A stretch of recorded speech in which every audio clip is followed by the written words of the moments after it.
Welcome to Muskegon Rising, a community service project of the Muskegon Rotary Club. Our purpose is to create lasting positive change. We've been doing that here since 1916. So, let's get started. Hello, I'm Lisa Stafford. I am your host today with Muskegon Rising, where we delve into stories of inspiration, leadership, and community impact. In today's episode, we're honored to be joined by Stacey Kennedy, the Mission Advancement Lead of Youth for Christ, a global movement dedicated to reaching young people with the transformative message of Jesus Christ. In Muskegon Rising, we explore the grassroots efforts, innovative projects, and community partnerships that are driving positive change throughout the city. From urban renewal projects to economic development initiatives, Muskegon Rising showcases the resilience and spirit of our vibrant community. So sit back, join us as we journey through the stories of Muskegon Rising and gain insights from Stacey Kennedy on the mission and efforts of Youth for Christ. Get ready to be inspired by the power of community and the pursuit of a brighter future for all. Stacey, thank you so much for joining us today. Thank you for having me. To get us started, can you please share with our audience a little bit about the mission of Youth for Christ? Sure. So West Michigan Youth for Christ is one of the chapters of the very large international Christian nonprofit Youth for Christ that got started back in 1944. And in fact, Billy Graham was our first paid employee. So we're a little different than some other Christian nonprofits in that we don't have brick and mortar locations, but rather we go to students. We focus on kids that are ages 11 to 19, and typically the kids that we work with are the marginalized kids. We have 5 different ministry models. So we have Deaf Teen Quest, which works with deaf and hard of hearing kids. We have Juvenile Justice Ministries, which focuses on those that are in the detention facilities in both Muskegon and Kent County. We have Parent Life, which works with pregnant and parenting teens. We have City Life, which works with our urban population. And then we have Campus Life, which works with middle school and high school kids. That is a huge program. I had no idea. Thank you, Stacey. So as the mission advancement lead, can you share us kind of about your responsibilities and what is your role within the organization? Yes, certainly. So we have been around since 1944, and we have a very large presence in the Kent County area, but we don't have as large of a presence here in Muskegon County. So my husband actually also works for Youth for Christ, and he's in direct ministry in the Montague and Whitehall areas. Then we also have somebody who's in the Fruitport area.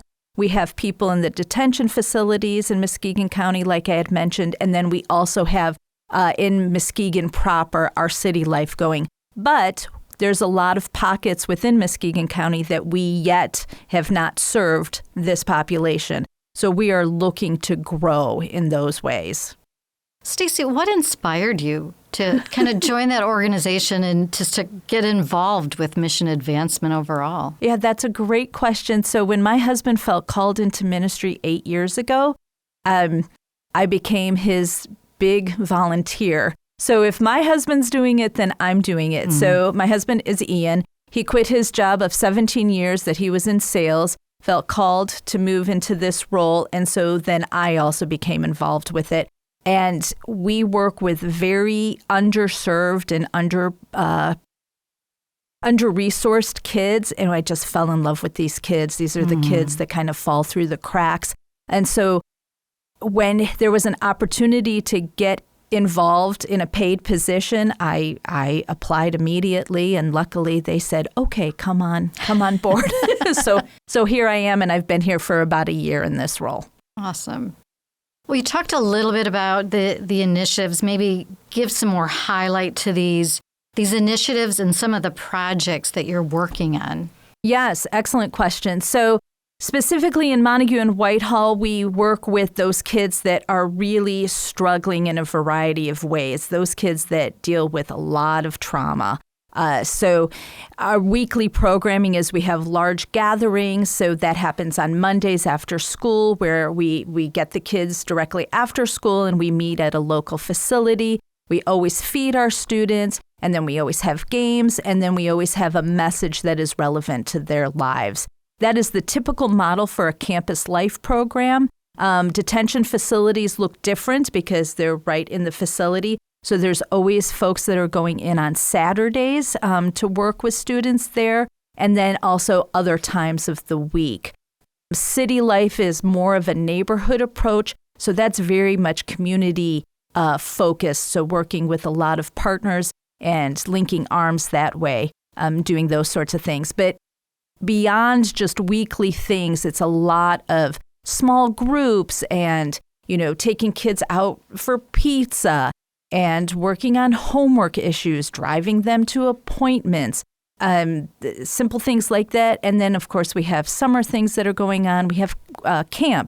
So the kids will go to North Carolina this summer. So we'll have charter buses, and the kids will all go meeting up with the Grand Rapids folks as well, and they will meet hundreds and hundreds of other kids from all over the Midwest, and they'll have a week of camp. And oftentimes camp is the only opportunity that at-risk students have a chance to actually be a kid. So that's a highlight for them. So those are a few of the things that we do. Could you talk a little bit more about, you mentioned a deaf student program. Can you get into that a little bit more? Certainly. So those folks tend to be very much isolated. So there is pockets of a deaf and hard of hearing all throughout Muskegon and Kent County.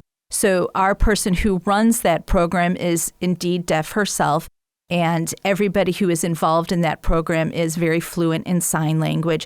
But a lot of times, kids that are deaf or hard of hearing do not have family that actually knows sign language. So they do not get to communicate. So they're very isolated and alone. But with DTQ is what we call it, which is short for Deaf Teen Quest. They're amongst their people, they're amongst their friends. And so it's an opportunity for them to be, heard, for lack of a better word, and to be seen and to laugh. And what's really interesting is, the large group will be completely silent because they're all, communicating via sign. And then you'll hear the laughter, and it's just a wonderful sound. How do you go about engaging these young people in the communities? Yeah, so we have a lot of community partnerships. We work with school administrators. We work with different church groups. We work with different organizations that let us know of students that perhaps need to be reached out to by our programs, and so that we can connect that way to them. And once again, we go to this where the students are. So oftentimes, you'll see Youth for Christ leaders at sporting events and concerts and band concerts and connecting with students that way. So a lot of collaboration. Yes, absolutely. So in your experience, can you share some of the biggest challenges that your organization has faced? That's a really good question. So there are fantastic wraparound services in Muskegon County that reach a variety of kids. But there are still kids that fall through the cracks. And you can see those kids when you walk into a cafeteria at a high school. You'll see them. They're the ones that are sitting all by themselves. They're the ones that have their heads down, or they're staring blankly out, into the universe. They have nobody around them. And, research says that 1 out of 10 violent crimes are committed by a juvenile. 1 out of 5 teenagers will contemplate suicide this year. And in fact, 40% of kids ages 11 to 19 have one or less than one trusted adult in their life that they can talk to. So that means they don't have parents, they don't have any family members, they don't have teachers, coaches, nobody that they can talk to.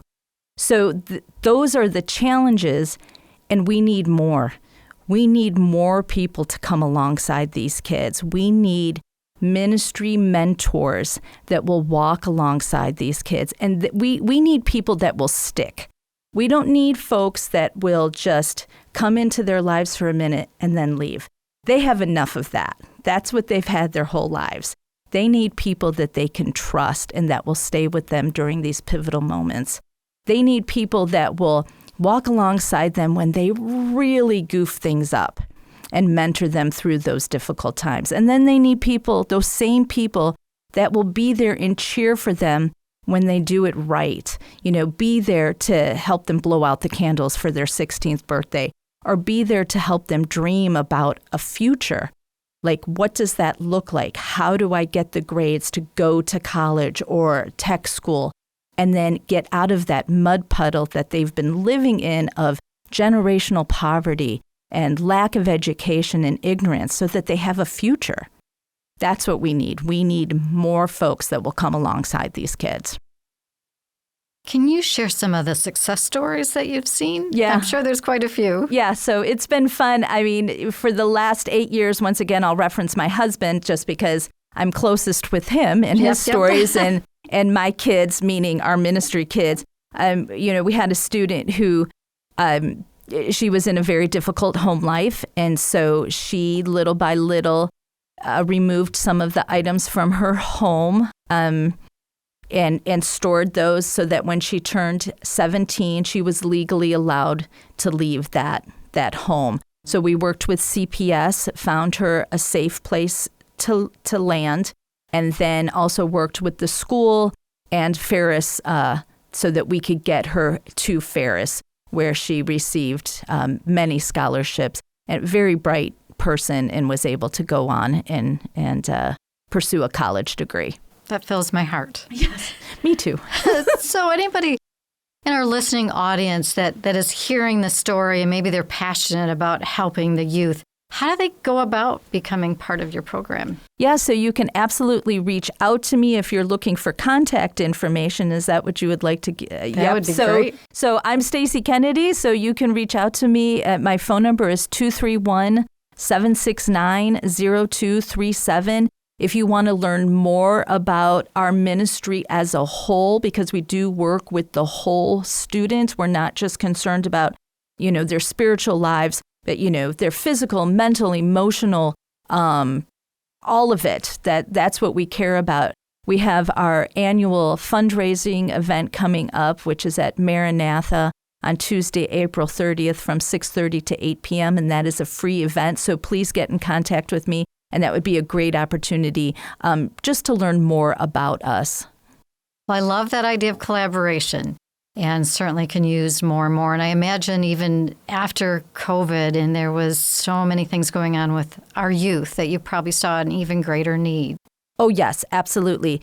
Kids are, they're on their phones all day long. This is a generation of tech. Mm-hmm. And actually, they struggle with face-to-face conversation, and you have to catch them immediately. You have to engage them immediately, and so we try to do that.